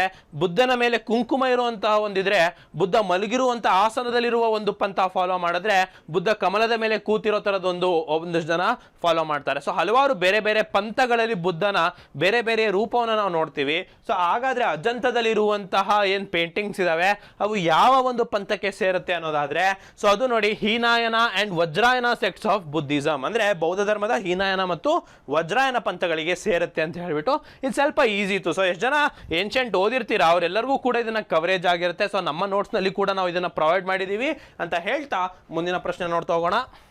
ಓಕೆ, ಅಗೇನ್ ಮಾಡರ್ನ್ ಇಂಡಿಯನ್ ಹಿಸ್ಟ್ರಿಗೆ ಬಂದಿದ್ದೀವಿ. ರಾಜಾರಾಮ್ ಮೋಹನ್ ರಾಯ್ ಬಗ್ಗೆ ಕೇಳಿದ್ದಾರೆ. ಸೊ ನಾನು ನಿಮ್ಗೆ ಹೇಳಿದೆ ಸ್ನೇಹಿತರೆ, ಪರ್ಸನಾಲಿಟೀಸ್ ಅಂತ ಬರುತ್ತೆ. ಉದಾಹರಣೆಗೆ ಮೇಡಮ್ ಬಿಕಾಜಿ ಕಾಮ ಬಗ್ಗೆ ಏನು ಕ್ವಶನ್ ಕೇಳಿದ್ದಾರೆ, ಅದೇ ರೀತಿ ಸುಮಾರು ವ್ಯಕ್ತಿಗಳ ಬಗ್ಗೆ ಪ್ರಶ್ನೆಗಳನ್ನ ಮಾಡ್ತಾರೆ. ಇಲ್ಲಿ ನೋಡಿ ರಾಜಾರಾಮ್ ಮೋಹನ್ ರಾಯ್ ಬಗ್ಗೆ ಏನು ಹೇಳಿಕೆ ಕೊಟ್ಟಾರೆ ಅಂತ. ಇವರು ಪರ್ಷಿಯನ್ ಭಾಷೆಯಲ್ಲಿ ತುಫತ್ ಉಲ್ ಮುವಾವುದ್ದೀನ್ ಅನ್ನು ಬರೆದಿದ್ದಾರೆ. He wrote Tuhfat ul Muwahhidin in Persian ಅಂತ ಹೇಳ್ಬಿಟ್ಟು. ಸೊ ಸುಮಾರು ಜನ ರಾಜಾರಾಮ್ ಮೋಹನ್ ರಾಯ್ ಎಲ್ಲಿ ಇದೊಂದು ಪರ್ಷಿಯನ್ ಕೃತಿ ಎಲ್ಲಿ ಅಂತ ಹೇಳ್ಬಿಟ್ಟು ಇದು ರಾಂಗ್ ಅಂತ ಅನ್ಕೊಂತೀರಾ. ಬಟ್ ಇದು ಸರಿಯಾಗಿ, ಯಾಕಂದ್ರೆ ರಾಜಾರಾಮ್ ಮೋಹನ್ ರಾಯ್ಗೆ ಹಲವಾರು ಭಾಷೆಗಳು ಬರ್ತಿತ್ತು, ಪರ್ಷಿಯನ್ ಕೂಡ ಒಂದು. ಸೊ ಇವರು ಪರ್ಷಿಯನ್ ಭಾಷೆಯಲ್ಲಿ ಪುಸ್ತಕ ಬರೆದಿರೋದು ಹೌದು. ಸೊ ಇದು ಮೊದಲನೇ ಸ್ಟೇಟ್ಮೆಂಟ್ ಸರಿಯಾಗಿದೆ. ಇನ್ನು ಎರಡನೇ ಹೇಳಿಕೆ ನೋಡಿ, ಇವರ ವೇದಗಳ ಏಕದೇವತಾವಾದವನ್ನು ಎತ್ತಿ ಹಿಡಿದಿದ್ದಾರೆ. ಈ ಅಪ್ಹೆಲ್ಡ್ ದ ಮೊನೋಥಿಸಮ್ ಆಫ್ ವೇದಾಸ್ ಅಂತ ಹೇಳ್ಬಿಟ್ಟು. ಸೊ ಇದು ಕೂಡ ಸರಿ. ಯಾಕಂತಂದ್ರೆ ನೋಡಿ, ಅವರು ನಿಮ್ಗೆ ಗೊತ್ತಿರಲಿಲ್ಲ ಅಂತ ಅನ್ಕೊಳ್ಳಿ, ಅವರು ವೇದ ಬಗ್ಗೆ ಏನು ಇದು ಮಾಡಿಲ್ಲ, ಏಕದೇವತಾವಾದ ಮಾಡ್ತಿದ್ರೋ ಇಲ್ಲೋ ಗೊತ್ತಿಲ್ಲ ಅಂತ ಅನ್ಕೊಳ್ಳಿ. ರಾಜಾ ರಾಮ್ ಮೋಹನ್ ರಾಯ್ ಮಾಡಿದಂತಹ ಒಂದು ಸುಧಾರಣೆ ಚಳುವಳಿಯ ಒಂದು ಸಮಾಜದ ಹೆಸರೇನು ಹೇಳಿ, ಬ್ರಹ್ಮ ಸಮಾಜ ಅಂತ ಹೇಳ್ಬಿಟ್ಟು. ಸೊ ಹಾಗಾದ್ರೆ ಬ್ರಹ್ಮ ಸಮಾಜ ಅಂತಾನೆ ಯಾಕೆ ಹೆಸರಿಟ್ರು ಅಂತ ನೀವು ಸ್ವಲ್ಪ ಯೋಚನೆ ಮಾಡಿದ್ರೆ, ಸೊ ನಿಮ್ಗೆ ಬ್ರಹ್ಮನ್ ಏಕ ದೇವತಾವಾದವನ್ನ ಅವರು ನಂಬಿದ್ರು, ಮತ್ತೆ ಹಾಗಾಗಿ ವೇದಗಳಲ್ಲಿ ಅವರು ಅದನ್ನ ಎತ್ತಿ ಹಿಡಿದಿದ್ದಾರೆ ಅಂತ ಹೇಳ್ಬಿಟ್ಟು. ಸೊ ಈ ಸ್ಟೇಟ್ಮೆಂಟ್ ಕೂಡ ಸರಿಯಾಗಿದೆ. ಮೂರನೇದು ನೋಡಿ, ಇವರು ಸರ್ವೆಂಟ್ಸ್ ಆಫ್ ಇಂಡಿಯಾ ಸೊಸೈಟಿಯನ್ನ ಸ್ಥಾಪಿಸಿದ್ರು ಅಂತ, ಇದು ರಾಂಗ್ ಇದೆ. ಸೊ ಹಾಗಾದ್ರೆ ಸ್ಥಾಪಿಸಿದ ಯಾರು ಅಂತ ಕಮೆಂಟ್ಸ್ ನಲ್ಲಿ ತಿಳಿಸ್ತೀರಾ? ಸೊ ಇದು ಸ್ಥಾಪಿಸಿದ ಯಾರು ಅಂತ ಹೇಳಿದ್ರೆ Gopal Krishna Gokhale. So servants of India ಸೊಸೈಟಿಯನ್ನು ಸ್ಥಾಪಿಸಿದ್ದು ಗೋಪಾಲ್ ಕೃಷ್ಣ ಗೋಖಲೆ. ಸೊ ಹಾಗಾಗಿ ಇದು ಸ್ಟೇಟ್ಮೆಂಟ್ ರಾಂಗ್ ಇದೆ. ಇವರು ಸ್ವಾತಂತ್ರ್ಯದ ಉದಾರವಾದ, ಪ್ರಜಾಪ್ರಭುತ್ವ, ರಾಷ್ಟ್ರೀಯತೆಯನ್ನು ಬೆಂಬಲಿಸಿದ್ರು, ಇದು ಹೌದು. So he supported the cos of freedom, liberty, democracy and nationalism, ಸರಿಯಾಗಿದೆ. ಸೊ ಎ, ಬಿ ಮತ್ತು ಡಿ ಸರಿಯಾಗಿದೆ. ಸೊ ಆಪ್ಷನ್ 2 ಸರಿಯಾಗಿದೆ. ಸೊ ನೀವು ಇಲ್ಲಿ ಬೇಕಾದ್ರೆ ನೋಡ್ಬೋದು ಕರೆಕ್ಟ್ ಅಥವಾ ಸರಿಯಾಗಿದೆ ಅನ್ನೋದನ್ನ ಕೇಳಿದ್ದಾರೆ. ಮುಂದಿನ ಪ್ರಶ್ನೆಯನ್ನು ನೋಡೋದಾದ್ರೆ, ಈ ಮಹಿಳಾ ಕ್ರಾಂತಿಕಾರಿಗಳ ಪೈಕಿ ಯಾರು 15ನೇ ವರ್ಷದ ವಯಸ್ಸಿನಲ್ಲಿ ತನ್ನ ಸಹಚರರೊಂದಿಗೆ ಕೊಮಿಲ್ಲಾದ ಜಿಲ್ಲಾ ಮ್ಯಾಜಿಸ್ಟ್ರೇಟ್ ಸ್ಟೀವನ್ಸ್ ರವರನ್ನ ಗುಂಡಿಟ್ಟು ಸಾಯಿಸಿದಳು? ಆಕೆಯು ಕ್ರಾಂತಿಕಾರಿ ಜುಗಂತಾರ್ ಪಕ್ಷಕ್ಕೂ ಸಹ ಸೇರಿಕೊಂಡಿದ್ದಳು. 1939ನಲ್ಲಿ ಈಕೆಯನ್ನು ಸರ್ಕಾರ ಮತ್ತು ಮಹಾತ್ಮ ಗಾಂಧಿಯರ ನಡುವಿನ ಕ್ಷಾಮದಾನ ಒಪ್ಪಂದದ ಪ್ರಕಾರ ಬಿಡುಗಡೆ ಮಾಡಲಾಯಿತು. ಇದಾದ ನಂತರ ಆಕೆಯು ಭಾರತದ ರಾಷ್ಟ್ರೀಯ ಕಾಂಗ್ರೆಸ್, ಆಕೆಯು ಕಮ್ಯುನಿಸ್ಟ್ ಪಕ್ಷದ ಚಳುವಳಿಯಲ್ಲೂ ಸಹ ಭಾಗವಹಿಸಿದ್ದಳು. ಆಕೆಯು ಅರಣ್ ಬಹನಿ ಶೀರ್ಷಿಕೆಯ ಒಂದು ಪುಸ್ತಕವನ್ನು ಕೂಡ ಬರೆದಿದ್ದಳು. ಅವಳು ಯಾರು ಅಂತ ಹೇಳ್ಬಿಟ್ಟು ಕ್ವಶನ್. ಸೊ ಅಗೇನ್ ಇದು ಪರ್ಸನಾಲಿಟಿಗೆ ಸಂಬಂಧಪಟ್ಟಂಗೆ ಹೆಂಗೆ ಬಿಕಾಜಿ ಕಾಮ, ರಾಜಾರಾಮ್ ಮೋಹನ್ ರಾಯ್ ಬಗ್ಗೆ ಕೇಳಿದ್ರು, ಇಲ್ಲೊಂದು ವ್ಯಕ್ತಿ ಬಗ್ಗೆ ಕೇಳ್ತಿದ್ದಾರೆ. ಅವ್ರ ಬಗ್ಗೆ ಏನ್ ಹೇಳ್ತಿದ್ದಾರೆ? That this woman revolutionary at the age of 15 years along with her associated shot Comilla district magistrate Stevens to death. She also joined the revolutionary Jugantar party in 1939. She was released as per the amnesty treaty between Mahatma Gandhi and the government. After she joined Indian National Congress, later she joined communist movement. She authored a book titled Arun Behani. Who is she ಅಂತ ಹೇಳ್ಬಿಟ್ಟು question. ಇದಕ್ಕೆ ನೇರ answer, ಸರಿಯಾದ ಉತ್ತರ ಶಾಂತಿ ಘೋಷ್ ಆಗಿರುತ್ತೆ. So ಮುಂದಿನ ಪ್ರಶ್ನೆ ನೋಡೋದಾದ್ರೆ, ಇದೊಂದು ಕರ್ನಾಟಕ ಇತಿಹಾಸದ ಸುಲಭ ಪ್ರಶ್ನೆ, ಮೋಸ್ಟ್ ರಿಪೀಟೆಡ್ ಕ್ವಶನ್. ನಮ್ಮ ನೋಟ್ಸ್ ನಲ್ಲಿ ಕಾನ್ಸೆಪ್ಟ್ ಟೆಸ್ಟ್ ಗಳಲ್ಲಿ ಕೂಡ ಇದನ್ನೇ ಕೊಟ್ಟಿದ್ವಿ. ಸೊ ಶಾತವಾಹನರ ಕಾಲದಲ್ಲಿ ನಗರಾಡಳಿತವು ಈ ಕೆಳಗಿನ ಯಾರ ಕೈಯಲ್ಲಿತ್ತು? ನಿಗಮ ಸಭಾ, ಆಗಮ ಸಭಾ, ಸಮಿತಿ, ವಿಧಾತ. ಸರಿಯಾದ ಉತ್ತರ ನಿಗಮ ಸಭಾ. ಇದು ಮೋಸ್ಟ್ ರಿಪೀಟೆಡ್ ಕ್ವಶನ್ ಇದು. ಸೊ ಮುಂದಿನ ಪ್ರಶ್ನೆ ನೋಡ್ತಾ ಹೋಗೋಣ. ನೆಕ್ಸ್ಟ್ ಕ್ವಶನ್ ನೋಡೋದಾದ್ರೆ, ಇದು ಚೋಳಾಸ್ ಮೇಲೆ ಸಂಬಂಧಪಟ್ಟಂಗೆ. ಚೋಳರ ಕಾಲದಲ್ಲಿ ಕೃಷಿ ಚಟುವಟಿಕೆಗಳಿಗಾಗಿ ಜಮೀನ್ದಾರರು ಸ್ಥಳೀಯವಾಗಿ ರಚಿಸಿಕೊಂಡಿದ್ದ ಸಾಮುದಾಯಿಕ ಸಂಘಕ್ಕೆ ಇದ್ದ ಹೆಸರು ಈ ಕೆಳಗಿನಲ್ಲಿ ಯಾವುದು ಅಂತ ಹೇಳ್ಬಿಟ್ಟು. ನೋಡಿ ಸ್ನೇಹಿತರೆ, ಈ ಚೋಳರಲ್ಲಾಗಿರ್ಲಿ ಸಂಗಮ್ನಲ್ಲಾಗಿರ್ಲಿ ಒಂದಿಷ್ಟು ಟರ್ಮಿನಾಲಜೀಸ್ ಬರುತ್ತೆ.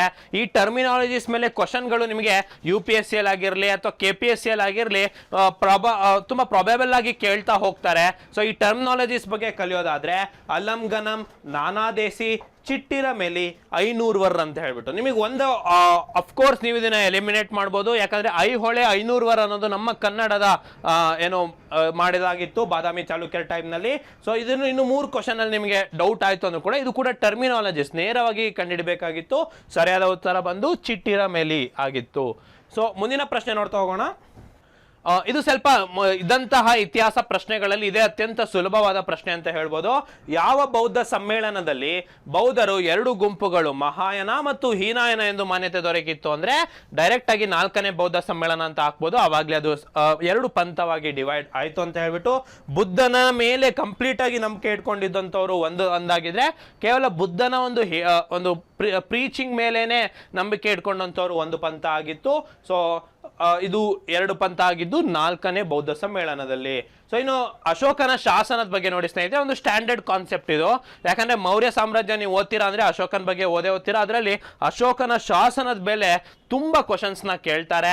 ಕರ್ನಾಟಕದ ಕೂಡ ಹಲವಾರು ಶಾಸನಗಳು ಅಶೋಕನ್ ಸಿಕ್ಕಿದೆ. ಸೊ ಇಲ್ಲಿ ಅಶೋಕನ ಶಾಸನದ ಬಗ್ಗೆನೇ ಕೇಳಿರುವಂತ ಕ್ವಶನ್ ನೋಡೋದಾದ್ರೆ, ಸೊ 3ನೇ ಶಿಲಾಶಾಸನವು ಧಮ್ಮದ ಬಗ್ಗೆ ಜನರಿಗೆ ಬೋಧನೆ ನೀಡಲು ಪ್ರತಿ 5 ವರ್ಷಗಳಿಗೊಮ್ಮೆ ಪ್ರವಾಸದ ಮೇಲೆ ಹೋಗುವ ಅಧಿಕಾರಿಗಳನ್ನ ಉಲ್ಲೇಖಿಸುತ್ತೆ ಅಂತ ಹೇಳ್ಬಿಟ್ಟು. So the rock edict 3 refers to officers going to tour every 5 years to instruct people in dhamma ಅಂತ ಹೇಳ್ಬಿಟ್ಟು.